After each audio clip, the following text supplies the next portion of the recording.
Jornal das 7, com o jornalista Miguel Videira. Miguel, começamos este jornal com o Campeonato do Mundo de Futebol. Estamos quase a começar a segunda parte do Brasil-Japão e as coisas não estão famosas para o Brasil. Sim, o Brasil corre o risco de dizer adeus à competição. Está a perder com o Japão nos 16avos de final da prova, sendo que quem sair derrotado deste encontro é eliminado.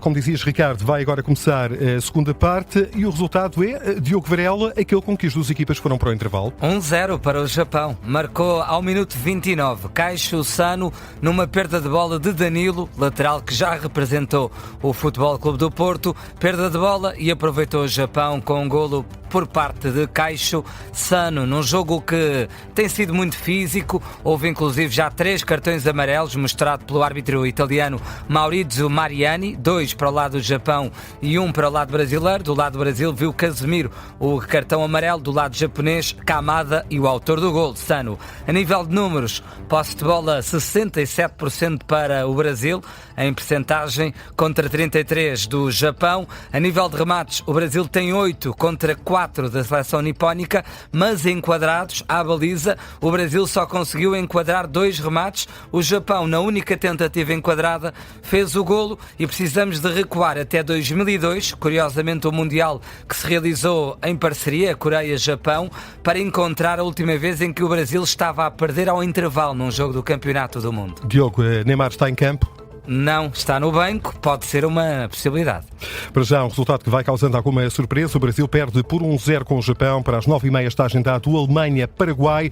Às 2 da manhã começa um dos jogos de cartaz desta primeira ronda a eliminar: Países Baixos-Marrocos. E a segunda parte do Brasil-Japão está quase a começar. Noutro plano da atualidade, olhamos agora para a situação na Venezuela.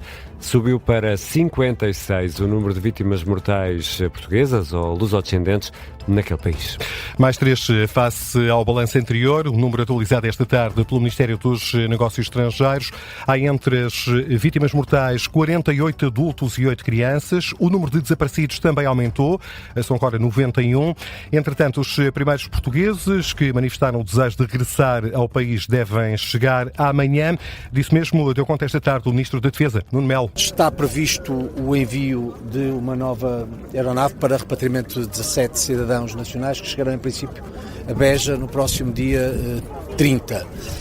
Até lá é bom de referir que as Forças Armadas dispõem também de meios e equipamentos que a solicitação serão entregues com deslocamento até à Venezuela. O Ministro Nuno Melo, à margem da celebração do aniversário dos comandos, 17 cidadãos nacionais devem chegar amanhã ao aeroporto de Beja, provenientes da Venezuela.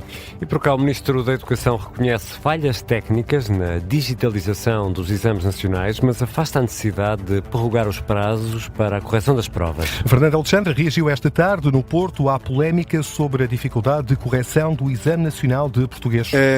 A digitalização está a decorrer sem grandes problemas. Houve algumas dificuldades que resultam também da novidade do processo. Vou-vos dar um exemplo muito prático.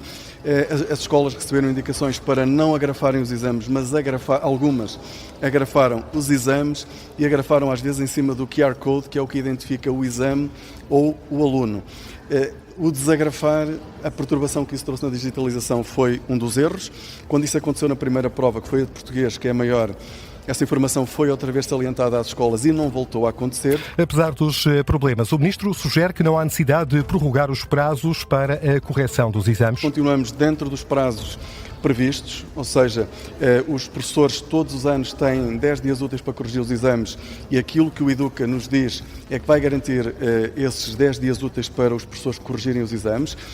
Hoje já há muitos professores a corrigirem. O Ministro da Educação reagiu também às notícias que dão conta de professores chamados para corrigir exames de outras disciplinas e até de uma professora morta que terá sido convocada para esta missão de correção dos exames nacionais. Ora, Fernando Alexandre empurra responsabilidades para os diretores das escolas? Que quem convoca os professores são os diretores das escolas. Quer dizer, se um diretor de uma escola convocou uma professora que infelizmente já faleceu, isso pode acontecer, mas é um erro que vem da escola nesse caso. É preciso tornar claro que há aqui responsabilidades de todo o sistema. A reação do Ministro da Educação às críticas sobre os atrasos na correção dos exames nacionais de português, correções que têm como prazo o dia 10 de julho. O antigo Presidente da Assembleia da República, Augusto Santos Silva, não descarta a possibilidade de novos entendimentos entre o PS e o Governo, mas ainda assim, Miguel Videira deixa um aviso ao Primeiro-Ministro. Diz o antigo Ministro Socialista que Luís Montenegro não deve colocar o PS e o Chega no mesmo cesto. Não há um pecado original na forma como o Dr. Luís Montenegro tem dirigido o Governo e o PSD. E esse pecado original é a falsa equivalência que ele estabelece entre o PS e o Chega. E ele diz que tanto faz negociar com o Chega como negociar com o PS. E consoante os assuntos, assim se inclinará mais para um lado ou para o outro. Sobre as negociações em torno do próximo orçamento do Estado, Augusto Santos Silva pede ao Governo que faça uma reflexão. Se fosse ao Governo, pensava bem no que o Governo fez na apresentação e no conteúdo da proposta de lei do orçamento para este ano e meditasse sobre o que, na forma como apresentou e no conteúdo da proposta, pôde viabilizar a aprovação do orçamento com a abstenção do PS.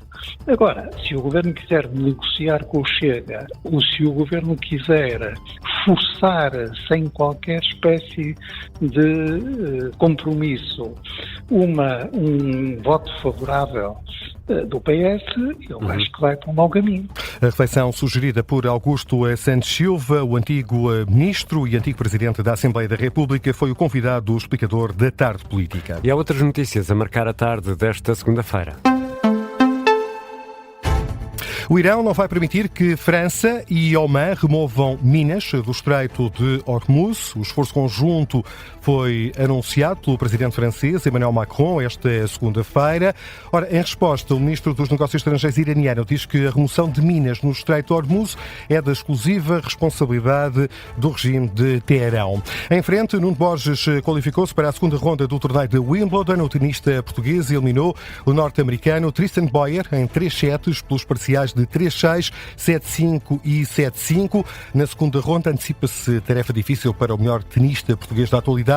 Nuno Borges deve defrontar o número 1 do ranking ATP e vencedor da edição do ano passado de Wimbledon, Jannik Sinner. Miguel Videira vai regressar às 7h30.